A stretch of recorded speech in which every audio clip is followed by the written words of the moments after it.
저는 오늘 창세기 1장 28절 말씀을 가지고 복음에 대해서 잠시 말씀을 나누려고 합니다. 사람이 왜 예수를 믿어야 하는가? 이것이 복음의 이야기를 들으면 이해가 되기 시작할 수 있다는 것이죠. 하나님께서는 인간을 지으실 때에 하나님의 형상대로 복주어 지었다라고 말합니다. 다시 말하면 형상대로 하나님하고 비슷하게 하나님 같은 인격을 가진, 그래서 하나님과 교제가 가능하도록 지으시면서 거기에는 그러니까 축복이라는, 복스럽게라는 것이 포함되었다고 그렇게 생각할 수 있습니다. 하나님의 형상대로 지었다. 복의 근원 대신 하나님의 형상이 곧 복을 누리면서 사는 존재라는 것이고, 그래서 사람은 복을 누리면서 살게 만들어졌습니다. 그 증거가 인간은 복하면 좋아합니다. 그리고 복을 누리기를 그렇게 사모합니다. 왜 노력합니까? 왜 최선을 다합니까? 행복을 누리기 위해서, 그렇지 않습니까?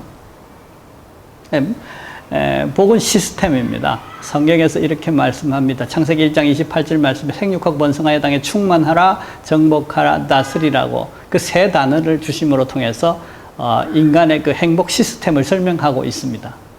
제 나름대로 분석한 시스템이라고 얘기할 수 있습니다. 그러니까 충만함이 필요하고요. 두 번째는 정복함이 필요하고, 세 번째는 관리가 필요하다는 것입니다. 충만함이라는 것은 상황에 대한 얘기입니다. 상황이 어떤 필요보다 내가 가진 것이, 필요한 능력보다 내가 가진 능력이 조금 더 있는 상태, 많은 상태를 의미합니다. 그럼 걱정 없어요.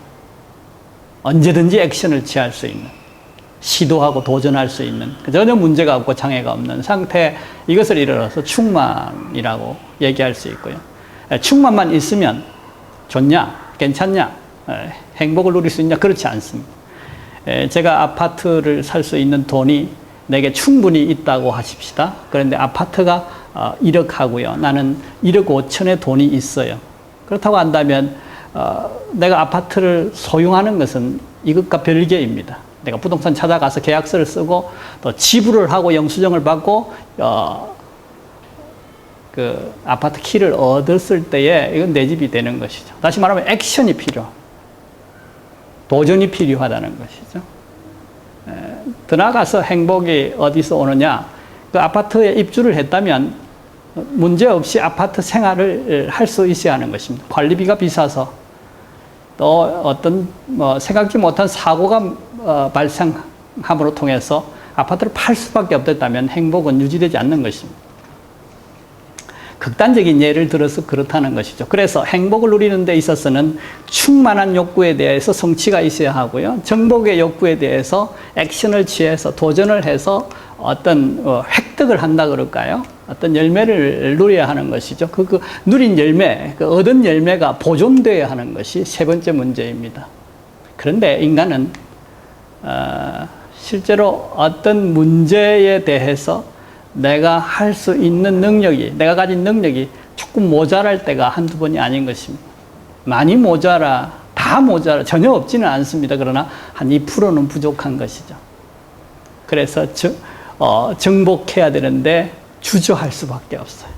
이게 어떻게 될지, 추이가 어떻게 될지, 경제 사정이, 정치적 상황이 어떻게 될지, 자연재해는 없을까, 불확실한 미래 때문에 주저하게 된다는 것입니다. 더 나아가서는 도전을 함에도 불구하고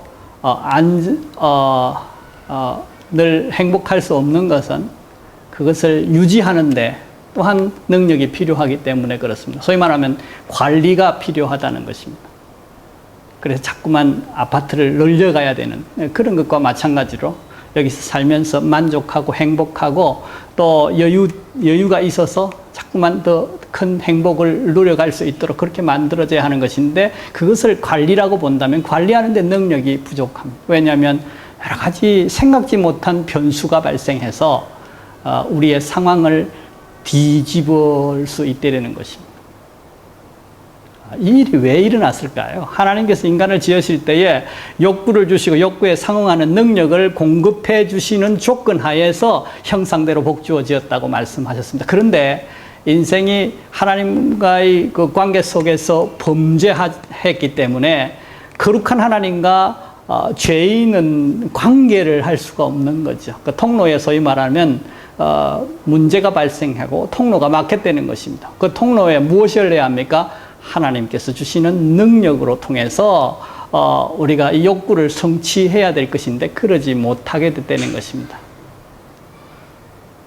그래서 우리는 충만하지 못해서 스트레스 받고 정복하지 못해서 스트레스 받고 관리하지 못해서 잘 다스리지 못해서 스트레스를 받게 되어 있습니다. 그리고 우리에게 온 것이 무엇입니까? 엔트로피 증가의 법칙인 연력학 제2의 법칙이 우리에게 적용되는 것이죠. 시간이 가면 갈수록 회복되어지고 좋아지고 복되고 또 원형으로 가는 것이 아니라 시간이 가면 갈수록 흐르면 흐를수록 자꾸만 쇠퇴해지고 약해지고 복원되지 않고 더 엉망, 무질서도가 높아진다는 사실입니다. 이 근본적인 이유가 무엇입니까? 하나님과의 관계가 화목되지 않아서 하나님과 관계 속에서 죄가 걸려서 그렇다는 것입니다. 죄를 처리하는 방법은 죄의 값을 치르면 됩니다. 그 죄의 값은 어떻게 치릅니까? 죄인이 죽으면 돼요. 죄의 삭은 사망이니까요. 근데 우리가 죽으면 우리가 죄값 지고 우리가 죽는 것입니다. 그런데 죄가 없는 분이 죽어야 하기 때문에 예수 그리스도께서 동정녀로 죄 없이 오셨습니다. 그리고 돌아가셨어요. 저 본 적 없어요. 예수님 돌아가신 거. 그러나 예수님이 성경에 돌아가셨다고 또 역사 속에서 돌아가셨다고 하는 그 복음의 이야기를 듣고 내가 수용한 것입니다. 내가 그 예수를 믿는다고, 그 예수님이 그렇게 하셨다고, 그래서 그 예수님을 믿음으로 통해서 하나님의 자녀의 관계가 회복된다고, 하나님의 풍성의 역사가 다시 회복된다고, 능력의 공급이 다시 회복된다고, 하나님과의 그 관계가 화목해진다고, 그런 사실에 대해서 듣고 그것을 그러기를 원하여 그렇게 되기를 원하는 마음을 가지고 사모하는 마음을 가지고 내가 그렇다고 시인을 하고 그러기를 원한다고 수용한 것입니다. 그것이 믿는 것입니다. 영접하는 자, 곧 그 이름을 믿는 자에게는 종이었어요. 근데 자유를 얻게 됐고 하나님의 자녀의 권세를 얻게 된 것입니다. 그래서 예수를 믿는 것이고 다른 종교가 다른 구세주가 안 되는 이유는 죄 없는 분이 오셔서 죄를 짊어지고 돌아가셔야 하는 그런 숙제를 풀 수 없기 때문에 그렇습니다. 물론 돌아가시고 난 다음 부활하셔야 합니다. 왜냐하면 그분이 돌아가셔 버렸어요. 죄를 짊어지고 돌아가셨는지 모르겠어요. 물론 뭐 부활의 의미가 여러 가지 있겠지만 중요한 사실 하나, 제가 생각하는 중요한 사실 하나는 이거예요. 돌아가셔서 끝나버리셨다면 지금 보증할 분이 어디 계세요? 돌아가셨다는데. 그러나 예수 그리스도는 부활하셔서 십자가에 돌아가시고 죄를 청산하시고 영원토록 살아계시고 우리와 함께 하시면서 이것을 보증하시고 우리를 인도하신다는 사실이 놀라운 사실인 것입니다. 그러므로 인생이 예수 믿어야 합니다. 인생이 예수 믿도록 하나님께서 은혜를 베풀어 놓으셨습니다. 예수 믿으시면, 예수를 구세주로 시인하시면 예수 그리스도가 나의 하나님과의 화목의 문제를 처리하기 위해서 돌아가셨다고 시인하고 수용하고 믿으면 하나님의 축복이 우리 속에 회복되는 것입니다. 하나님의 축복이 회복되었을 때 놀라운 일들이 일어납니다. 높은 산이 그친들이 초막이나 궁궐이나 내 주 예수 모신 곳이 그 어디나 하늘나라. 어떤 상황, 그러니까 전천후의 상황을 초월해서 천국을 경험할 수 있습니다. 여호와가 나의 목자가 되시는 하나님의 은혜를 경험할 수 있습니다. 전능하신 하나님이, 무쇠무죄하신 하나님이, 영원하신 하나님께서 나의 선한 목자가 되셔서 푸른 초장 실만한 물가에 도달하게 하실 것입니다. 그게 무슨 염려가 있어요? 그게 무슨 근심이 있어요? 그게 무슨 낙심이 필요해요? 혹 사망의 음침한 골짜기를 경험할지라도 해를 두려워하지 않을 수 있는 그 놀라운 은혜가 예수 안에 있는 것입니다. 세상은 엔트로피 증가의 법칙에 의해서 달려가도 피곤하고 걸어가도 자빠지고 곤비하고 소년이라도 넘어지고 장정이라도 자빠지게 그렇게 상황이 발생되어져 있습니다. 모든 상황이 저주를 받았기 때문에 그렇습니다. 여기 우리의 노력 가지고 우리의 어떤 자본을 가지고 우리의 어떤 인생을 다 걸어서 열정을 가지고 집중해서 그런다고 해서 이것을 극복할 수 없어요. 소년이라도 넘어지고 장정이라도 자빠진다. 이 말 무슨 말이에요? 아무리 힘센 용사도 이 세파에서 대항해서 싸워서 이길 가능성, 개연성 자체가 없다고 말이지 않습니까?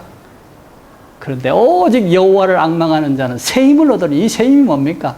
하나님이 주시는 다시 공급되기 시작한, 예수 안에서 다시 공급되기 시작한 전능하신 하나님의 능력이 임함으로 통해서 독수리 날개 침치며 올라간 것 같을 것이요. 독수리가 짐승을 사냥을 해서 부하가 걸렸음에도 불구하고 솟구치는 그 어마어마한 원동력, 힘, 그 대단한 힘, 이것을 표현하는 것입니다. 이런 은혜를 입지 않고 이 세상을 산다는 것은 참 힘듭니다. 어리석습니다. 잠을 제대로 자겠습니까? 그래서 술을 먹고 담배를 피워야 되는 것이죠. 그렇지 않으면 아마 미친 사람들이 더 많아질 가능성이 높다고 생각합니다. 어쨌든 예수 안에서 하나님의 축복이 회복됐어요. 예수 안에서 하나님이 창조하실 때에 주신 그 축복이 회복됐습니다. 그러므로 예수 믿으시고 하나님의 축복을 누리시는 여러분 되시기를 주의 이름으로 축원합니다.